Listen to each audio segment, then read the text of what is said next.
Why did Tumblr fail? Because of its leaders. I think at one point it really having to like beg users for money. 6 years later, it's the top 3 website in the United States. So everyone's been talking about Verizon selling Tumblr for $3 million when they bought them for $500 million or $1 billion. Yahoo bought Tumblr way back when. How much? And then 500. The 1.1 billion dregs of Yahoo got bought by Verizon basically, and now they're selling off Tumblr for scraps. Yeah, I mean, look, there's a lot of analysis, and people are saying, "Oh, here's why Tumblr couldn't monetize all this kind of stuff." I don't know. My general theory on it is it's. I actually think Marissa didn't, who was the CEO of Yahoo during the acquisition. I don't think she really did much to tinker with Tumblr. I mean, I actually probably put the ownership and the responsibility onto David Karp, the founder and at that point in time CEO of Tumblr. I mean, it's his company. I think she pretty much left it alone and gave them, runway to figure it out. He was with them for at least, I think, 4 years after he was acquired. I just don't think that they could build a sustainable business.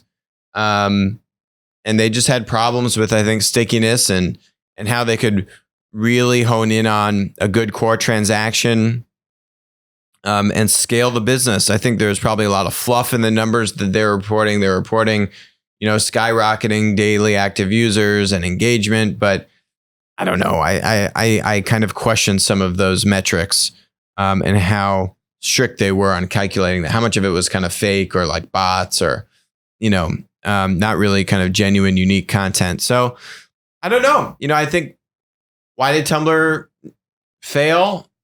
Because of its leaders. That's my analysis.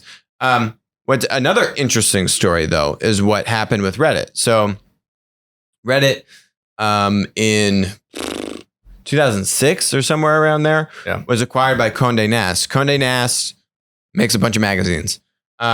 Reddit was, I think they bought it for like $20 million. 10 to 20. I don't think anyone's gotten the exact number, but roughly in that range. So, by today's standards, pennies on the dollar. And today, Reddit, recently, so this was last summer, Reddit beats out Facebook to become the 3rd most popular website on the web, which is amazing. I mean, that's a true comeback story.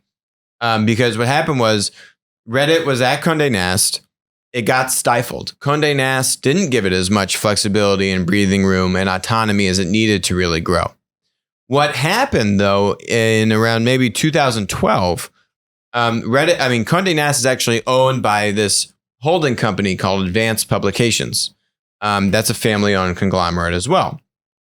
They spun it out from not within Condé Nast, because if you think about Condé Nast was getting the losses from Reddit onto their P&L. And so they probably weren't too happy about that. They were probably trying to force advertising and try to accelerate monetization and stem losses, which ultimately hurt Reddit's ability to grow and scale. It also was just starved for resources. And talking about competing for budget basically with all of the other profitable at the time business that units were making money. Nast, right, and being judged by the exact same standards. And they said, well, why am I going to put money here?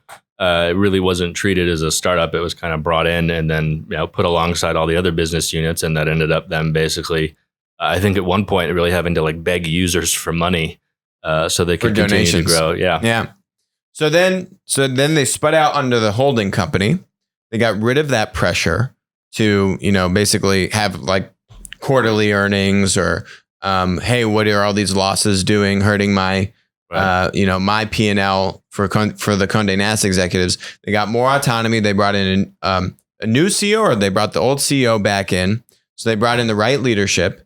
And 6 years later, it's the top 3 website in the United States. So it doesn't just magically say, oh, spin it out, give it autonomy, and then the thing is going to be a success. That's not what I'm saying. But if you don't give these things enough breathing room and you stifle them and you starve them of resources, or you try to cram monetization and ads too soon, too aggressively, too soon, then you're just handicapping yourself. So you're not even giving them the ability. You're not setting them up for success to even have a shot at being a breakaway success.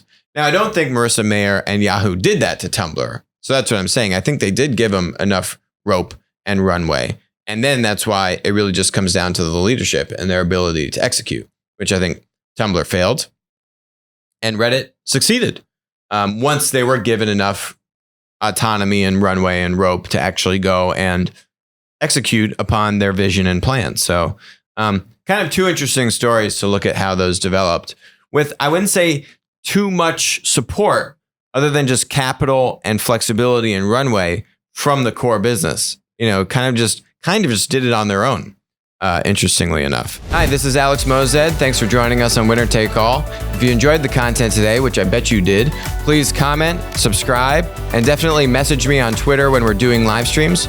Also, please note, all opinions expressed about stocks or public companies on the show are exactly that, opinions. This is not investment advice. Don't act on it. WisdomTree licensed Applico's Platform Insights data product to aid in the creation of the PLAT ETF.